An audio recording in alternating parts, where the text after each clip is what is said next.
You do not send one submarine into a guarded convoy unless you are prepared to lose it. That was the rule of naval war.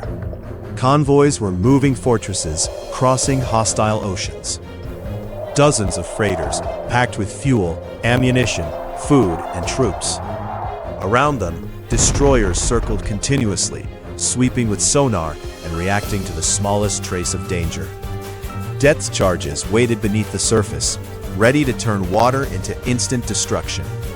Everything depended on a belief. A lone submarine cannot survive contact with a convoy.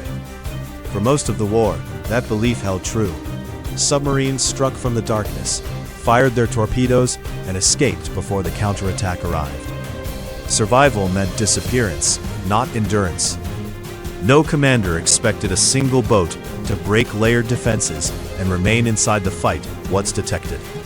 But in 1944, in the Pacific darkness, an American commander entered that system and proved that even the most certain rules of naval war could collapse in a single night. Richard Hetherington O'Kane was 33 years old, disciplined, sharp-eyed, and calm under pressure. Before taking command, he served aboard USS Wahoo under Dudley Mush Morton, where he learned a brutal truth. Hesitation kills faster than enemy guns.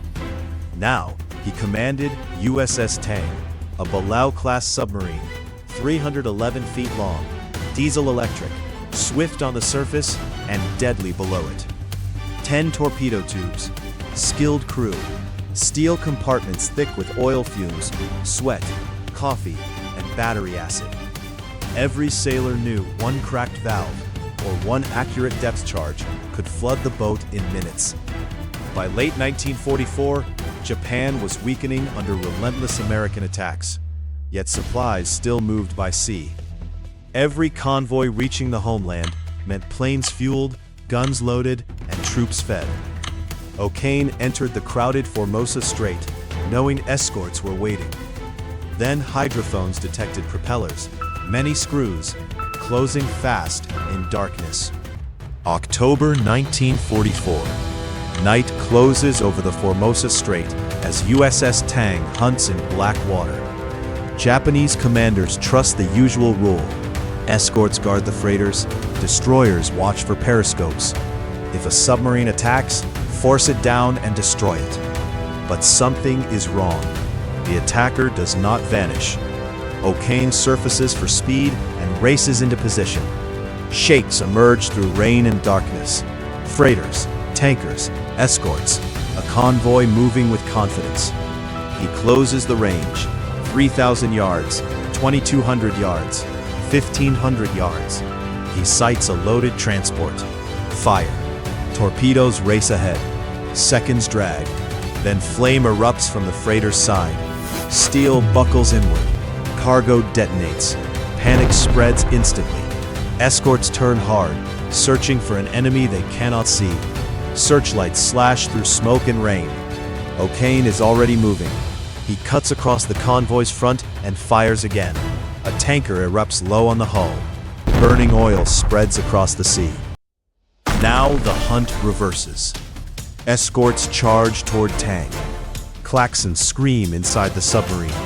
Orders snap. Boots pound ladders. The hull groans as she dives. Depth charges fall. The first blast throws men into bulkheads. The second kills lights for one terrifying second. Gauges shake. Dust falls. A sailor wipes blood from his face and keeps working. O'Kane steadies the boat, waits, then rises again because the convoy is still there. 1,800 yards, 1,200 yards, 900 yards. Fire. 2 explosions answer. One freighter sinks bow first. Another burns amidships as survivors leap into black water. If stories like this matter to you, consider subscribing to Untold Majesty. We work to keep these acts of courage and sacrifice alive for a new generation.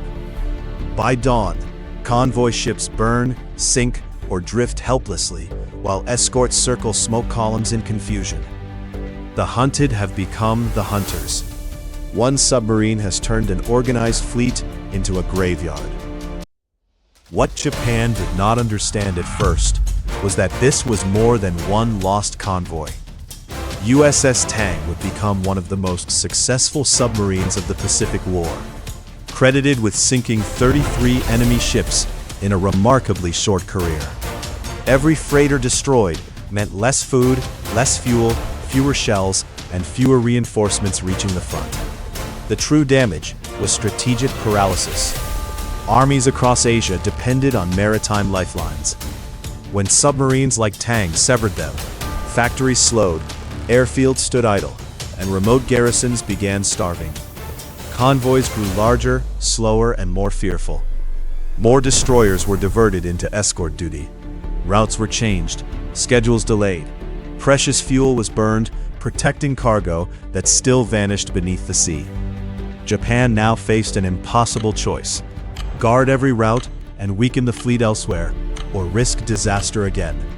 A single submarine could force an empire onto the defensive across thousands of miles of ocean at once. Richard O'Kane was later captured after USS Tang was lost in October 1944, when a tragic circular-running torpedo struck his own submarine during its final patrol. He survived captivity, returned home, and received the Medal of Honor. But this story belongs to more than one commander. It belongs to torpedomen loading steel weapons in narrow compartments, sonarmen listening for propellers in darkness, and helmsmen holding course while pressure squeezed the hull. Many were barely adults. Submarine duty in World War II remained among the deadliest service any navy assigned. Thin hulls, silent patrols, little hope of rescue. If this story meant something to you, please like the video and subscribe to Untold Majesty. Tell us where you're watching from in the comments below. Thank you for helping ensure Richard O'Kane and the 87 men of USS Tang are never forgotten.